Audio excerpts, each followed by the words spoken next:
Where would you hide $150 million? That is the question that runs like an urban legend through Harlem's alleys and federal case files, a figure bold enough to sound like fiction. But here's the immediate, necessary qualifier. Contemporary archival records and the investigative accounts that survive report something closer to $48 to $50 million recovered in that hidden place. The $150 million number circulates in retellings, interviews, and rumor-stuffed headlines. Call it the legend, call it inflation over time, call it whatever helps sell the story. Tonight we'll hold both versions in the air. The explosive headliner, $150 million, and the documented seizure of roughly $48 million. We'll walk through why those numbers diverge, who was involved, how the money was concealed in plain sight, and why America's investigators missed what sat under their noses for nearly a decade. It begins with a funeral, the kind of night that feels like an ending and the start of something else. Midnight. Rain on the window. Harlem streets quieter than they would be at midday, but still carrying the punctuation of life. Laughter from club doors, the low rumble of cars. Ellsworth Bumpy Johnson's funeral had drawn the neighborhood out. Bumpy was more than a name. To many he was a familiar fixture, a man who crossed the boundary between protector and boss, who owned property, ran businesses, and in the most complicated ways, provided services to a community that had few others to turn to. Among those properties was a funeral home, a business that, in the complicated economy of mid-20th century Harlem, served neighborhoods beyond commerce. Funeral homes were places of trust, places you brought your dead. Frank Lucas was there that night, not merely as a footnote, but as a listener. Bumpy was a measure of the old order, the style, the ironclad rules, the ways of hiding and surviving. According to the stories that later became the bones of federal investigations, Bumpy pulled Frank aside before his body was even cold. He said something simple and heavy: keep it hidden. A test, some say. A gift, others call it. A final instruction from a man who believed secrecy kept power intact. Frank took that instruction seriously. What makes the next stretch of the story feel almost operatic is its mixture of deduction and economy. He began to search, not with the spectacle of a heist film, but with the methodical patience of a man who had learned that the best hiding places are the places people never think to look. He combed through apartments, storage spaces, and the properties associated with Bumpy, turning over mattresses, tapping into wall cavities, following intuition tied to a lifetime of street sense. The arc of his search is quieter than the headline. It is a slow, obsessive whisper. Check this, check that, revisit the place no one imagines as a vault. And then Frank turned toward the funeral home. Renaissance. Funeral home stood with the kind of ordinary facade that makes it invisible. A practical storefront serving families in sorrow. Behind that facade was a business that touched almost every family in the neighborhood, and a trust that people were loath to violate. Funeral directors operated on a different axis of privacy. No one wanted grief to be made public. That quiet shield became part of the hiding strategy, whether by design or by accident. What Frank found, according to the record, worked precisely because it was hidden in a ritual of absence. Inside a walk-in freezer and on a row of gurneys, the same gurneys used to move and store the dead, were not covered corpses but tightly wrapped stacks of cash. Bundles of $100 bills, vacuum-sealed in plastic to keep them dry and stowed as if they were patients in cold sleep. Imagine the air, sharp, cold, breath visible, the smell of bleach and embalming fluid, and the sterile tang of refrigeration. Imagine lifting a sheet expecting the weight of a body, and instead feeling the compacted heft of money. The scene is cinematic because it should be. It subverts every expectation about what belongs in a funeral home's freezer. Before we step into that freezer scene in full, a necessary detour, law enforcement, and the decade-long search.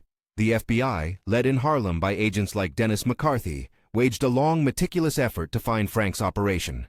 The Bureau followed leads, executed warrants, tapped phones, launched raids, and surveilled suspected distribution points. They tore through stashes and watched the comings and goings of known associates. At one point, in 1969, they even conducted a search at the very funeral home that later turned out to be the hiding place. According to investigative accounts, that raid and the searches that followed failed to turn up the money. The funeral home was combed without the freezer being recognized as a cache. How could that happen? Part of it is institutional blind spot. Investigators trained to look for certain signs: hidden safes in walls, buried trunks, drop spots behind false panels, can overlook the subtle camouflage of ordinary operations. A funeral home is full of inconspicuous objects: gurneys, sheets, refrigeration units. The cultural assumption that these are sanctified instruments tended to slow the kind of invasive, disrespectful searching that might have revealed what was there. There was also, simply, the respect for community spaces, and an assumption that a funeral business was not a fortress of criminal proceeds. That misreading cost the investigators years. Frank, meanwhile, used the money to build an enterprise, and here the story takes on the shape of a rise and fall. The archives suggest a careful, if audacious, model. According to the accounts that formed the backbone of later prosecutions, Frank began small with shipments of narcotics worth roughly $2 million, then scaled up, reportedly moving subsequent loads, including one of about $5 million.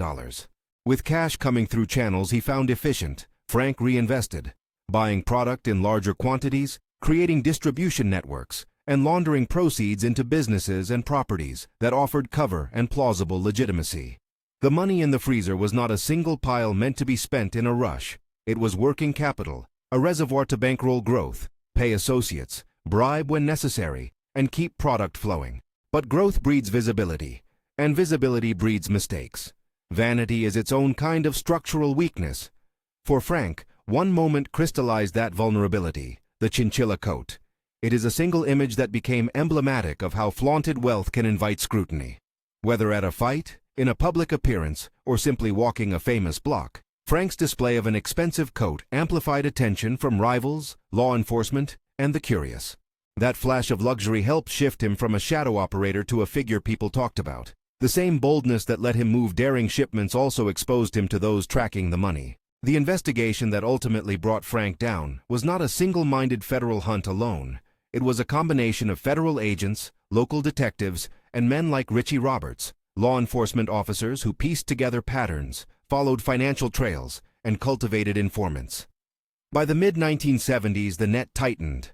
In 1975, a raid on Frank's properties yielded cash, weapons, and a paper trail that began to look inescapable.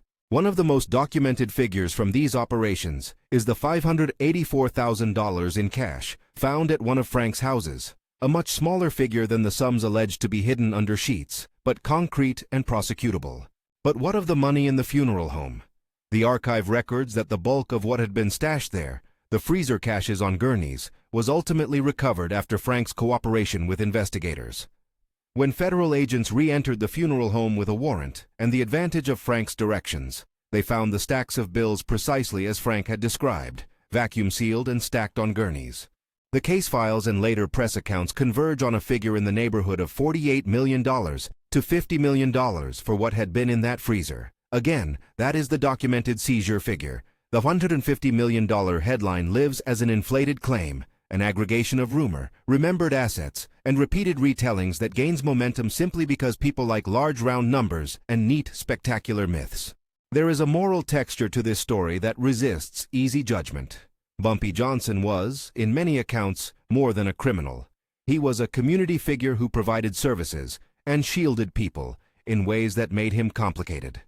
The funeral home serviced families at their worst hours. That reality matters for two reasons. First, it complicates the idea that a funeral home is merely a commercial asset. It also served social functions that built trust.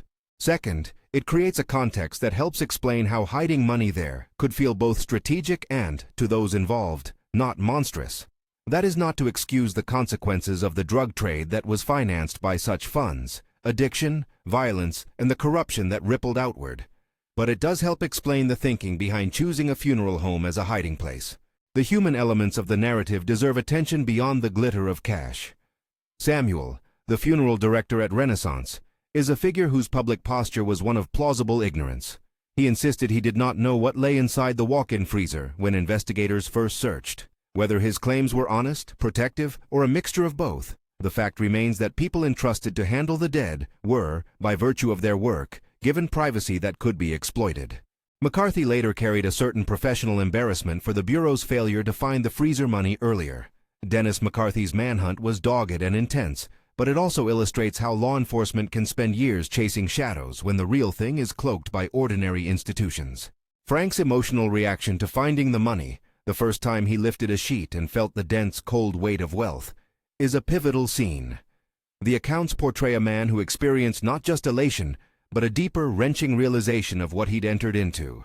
This was not cash for a single night of revelry. It was responsibility and a binding obligation. To manage and deploy that money in the drug economy required trust, secrecy, and a readiness to weather betrayals. He was both enriched and trapped by what he found. What followed was the standard arc of criminal economies: launder, diversify, expand, and then eventually get careless. Frank bought businesses that could plausibly absorb large cash flows: restaurants, storefronts, and other neighborhood enterprises.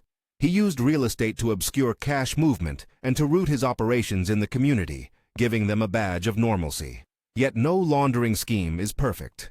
Paperwork, witnesses, and braggarts reveal seams. Federal prosecutors, working with men like Richie Roberts, methodically tied together product flows, arrests, and financial anomalies. Frank's own cooperation, his decision to turn state's evidence, is a complicated moral move. It reduced his sentence, but it also meant betraying people he had once depended on. Cooperation in exchange for leniency, while practical, left both Frank and the justice system with moral questions that have never been satisfactorily answered. Once Frank began to talk, the freezer story moved from rumor to fact. Agents returned to the funeral home, and the gurneys yielded what they delivered. The figures they documented are significant. 6 gurneys, according to several investigative summaries, holding tightly packed stacks that total in the tens of millions. Run the math a little. How many bundles of $100 bills fit on a gurney? How many layers are we stacking? That arithmetic brings us to the documented mid-range, roughly $48 million. The $150 million claim becomes legible as a different kind of number. It may include other circulating funds, loose estimates of total assets tied to the operations, and hearsay accumulated over decades. Legends inflate with every retelling. Facts remain conservative until proven otherwise. The aftermath of these discoveries reshaped lives and institutions.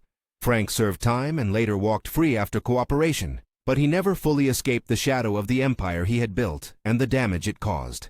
The community, meanwhile, absorbed both shame and resilience. The funeral home, once a trusted anchor, was forever linked to the story of money hidden among the dead.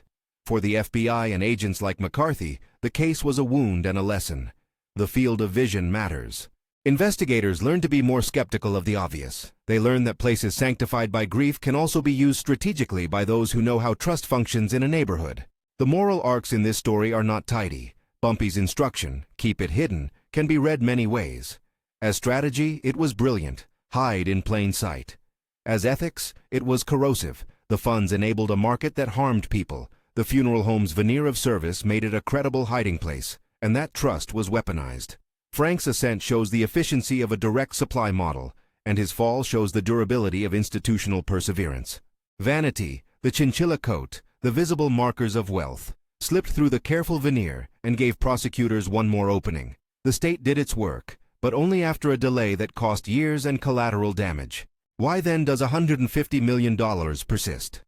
Several dynamics push toward bigger numbers.